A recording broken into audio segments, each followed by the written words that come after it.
I want to next tell you just a bit about Regency England, and for the sake of time, I won't go into a whole history lesson now, but it's essentially what you heard on the video. Prince Regent, you're writing this next to Regency England. Prince Regent is the Prince of Wales, and he ruled as his father's proxy in the early 1800s. The reason this is important is because Jane Austen's novels are first and foremost a picture of Regency society. And so when the Prince Regent writes to her and lets her know he would like for her to tribute a book to him, you know, in the beginning when you open up a book and it says to blah, blah, blah, or for blah, blah, blah, he wanted that. And she's like, oh, I don't really like this guy, but I mean, he's royal, so I guess I will. So she dedicates Emma to the Prince Regent.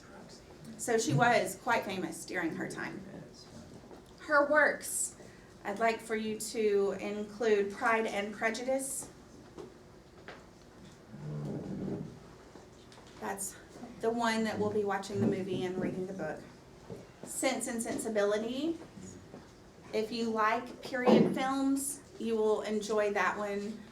It's got a great cast too, and will have you in tears for sure in the very best of ways. Emma. Emma is a storyline that you may recognize from modern movies that are based on Emma, and it's sort of this woman who wants to match people. She plays matchmaker, but by interfering in other people's lives, she makes a mess of things all the time. There's a very modern one that was done just a couple of years ago that's fantastic. So, I mean, you could watch these movies like for days and days and days. One whole summer, I just watched movies made of Jane Austen books, and there's only 6 books, but many, many movies. Next, Northanger Abbey. Northanger Abbey. Then, question? A-B-B-E-Y? Oh, A-B-B-E-Y, yes. Persuasion and Mansfield Park. Mansfield Park. Like Mansfield.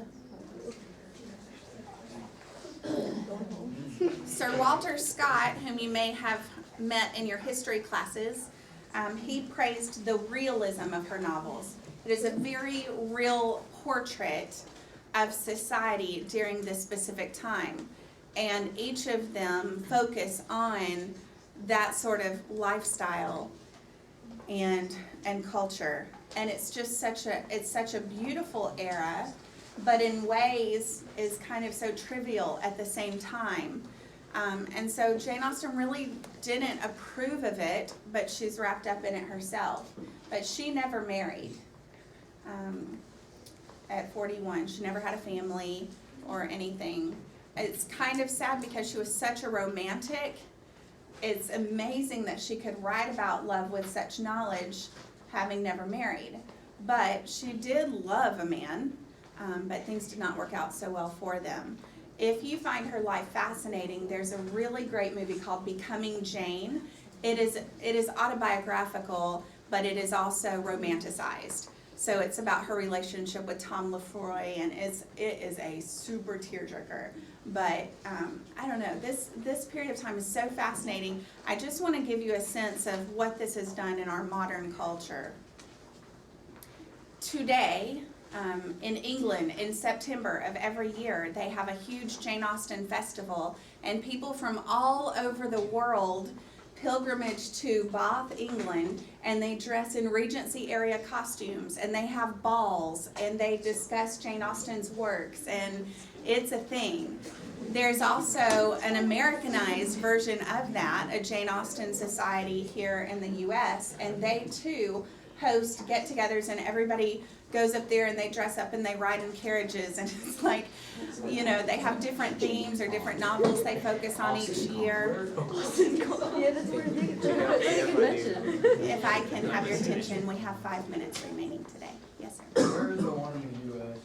It's somewhere like Connecticut, but I'm not exactly sure. Starting in the 1800s, there was this phrase called Austenolatry. like idolatry plus Austenolatry. And it was this concept of everybody like is so obsessed with this woman. So many movies, Austenland and Jane Austen Book Club, and it has been such a thing impacting literature and film. Do you know what Harlequin novels are, like sketchy romance novels? There's a whole string of those based off of the characters in Pride and Prejudice. Why? I don't know. Many, many people now have written sequels and tried to capture the voice of Jane Austen in their writings. I mean, it is insane kind of how much people love Jane Austen. Right now, even in family Christian bookstores, there are devotionals that are inspired by Jane Austen. So you get a quote of the day and all of this. Like, it is a major fad right now.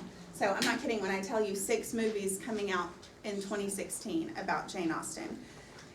Under universal appeal and modern trend, I just want to go over her themes for a minute. Just list these quickly. Education and reading. These are themes you would see in Jane Austen's novels. Education and reading, the individual and society,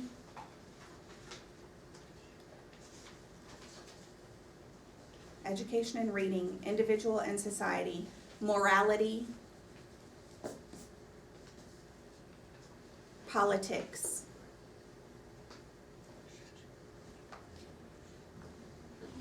religion,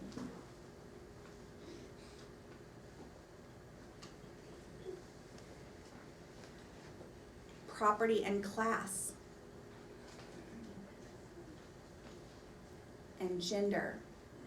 I'll repeat: education and reading, individual and society, morality, politics, religion, property and class, and gender.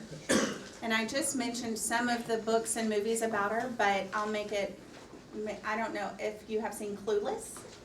If you have seen Clueless, that was based on Jane Austen's novels. If you have seen Bridget Jones' Diary, which I hope you have not, it's kind of vulgar, but Bridget Jones' Diary, the first and the second one, are based on Jane Austen's novels. Bride and Prejudice, a Bollywood film.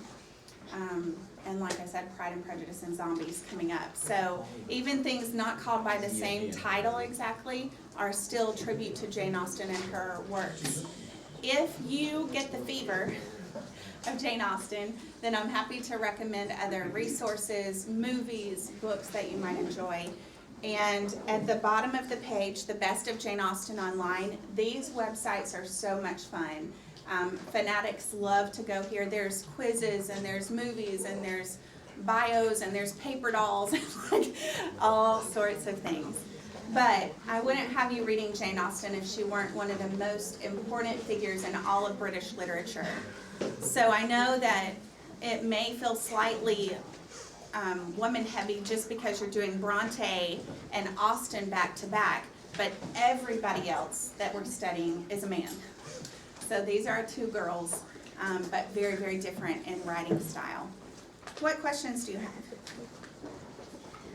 So everybody's clear that you're doing Much Ado About Nothing movie review for our next meeting, while honors you are reading and working on your Pride and Prejudice novel and folder.